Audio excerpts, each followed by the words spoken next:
جی السلام علیکم۔ آج اس ویڈیو میں ہم اردو کے ایک مقبول شاعر میر تقی میر کی شخصیت پر بحث کریں گے اور انشاءاللہ پھر نیکسٹ ویڈیو میں اس کی غزل گوئی یعنی اس کی شاعری کے خصوصیات ہم نیکسٹ ویڈیو میں پڑھیں گے۔ اس پر میں نے نوٹس شروع کیے ہیں، انشاءاللہ بس اختتام کے قریب ہے، تو انشاءاللہ پھر نیکسٹ ویڈیو میں ہم اس کو ڈسکس کریں گے۔ آج ہم میر کی شخصیت پڑھیں گے۔ میر تقی میر کا اصل نام میر محمد تقی تھا اور میر تخلص کرتے تھے۔ آپ میر متقی کے بیٹے تھے۔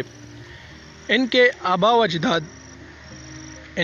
و اجداد حجاز سے ہجرت کر کے ہندوستان آئے تھے۔ یہاں انہوں نے اکبر آباد آگرہ میں سکونت اختیار کر لی۔ میر تقی میر یہیں پر 1723 عیسوی میں پیدا ہوئے۔ میر کے والد نے 2 شادیاں کی تھی۔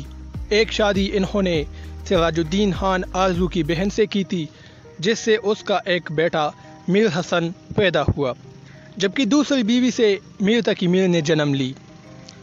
اسی طرح رشتے میں خان آرزو آپ کے سوتیلے ماموں لگتے ہیں۔ خان آرزو اردو ادب کے ایک بہت بڑے شاعر ہیں، اردو ادب کے اور فارسی کے بھی بہت بڑے شاعر ہیں۔ تعلیم و تربیت۔ ابتدا میں میر تقی میر حصول تعلیم کے لیے اپنے والد کے دوست میر سید امان اللہ کے پاس جاتے تھے۔ ابھی آپ 9 برس کے تھے کہ استاد کا سایہ سر سے اٹھ گیا۔ پھر آپ کے بابا نے خود آپ کو پڑھانا شروع کیا، لیکن وہ بھی بہت جلد اس فانی دنیا سے چلے گئے۔ اس کے بعد میر کا واسطہ ان کے سوتیلے ماموں خان آرزو سے پڑ گیا۔ خان آرزو چونکہ بہت بڑے شاعر تھے اور ان کے گھر دلی کے بڑے بڑے شعراء کا آنا جانا تھا اور ادبی محافل سجائے جاتے تھے، تو یہی وجہ ہے کہ میر کی طبیعت میں بھی شاعری کا ذوق پیدا ہوا، کیونکہ میر تقی میر اپنے سوتیلے ماموں خان آرزو کے گھر میں رہتے تھے۔ میر کے حالات میں غم۔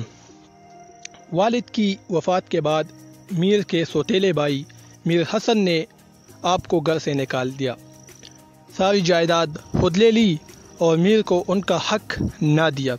چنانچہ میر نے اکبر آباد ترک کر کے دہلی کی راہ لی۔ دہلی میں سوتیلے ماموں خان آرزو کے پاس قیام کیا۔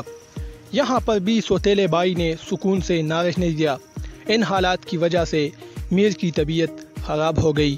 ماموں اور بھائی کی ناانصافیوں نے پاگل کر دیا، جس کی وجہ سے آپ پر دماغ کے دورے بھی پڑے، لیکن بعد میں علاج سے افاقہ ہوا۔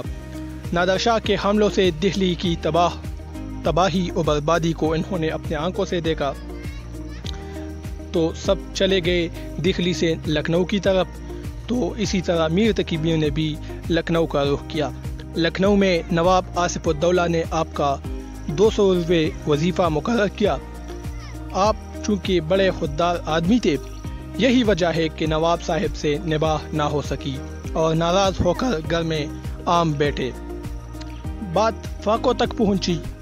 آخری عمر میں جوان بیٹی کی موت اور بیوی کی دنیا فانی سے کوچ جانے پر آپ کو گہرا صدمہ پہنچا، اور اسی صدمے کا تاب نہ لاتے ہوئے 1810 عیسوی میں یہ خدائے سبحان دار فانی سے رحلت فرما گئے۔ میر نے بہت غم و الم کی زندگی گزاری ہے، جس کی وجہ سے شاعری میں بھی وہ اپنے اور اپنے زمانے کے حالات کا رونا روتے ہیں۔ ایک شعر ملاحظہ ہو کہ کیا کروں شرح خست جانی کی، میں نے مر مر کے زندگانی کی۔ تو یہ آج کی ویڈیو تھی، انشاءاللہ پھر نیکسٹ ویڈیو میں ملیں گے۔ اب مجھے اجازت دیجیے، اللہ حافظ۔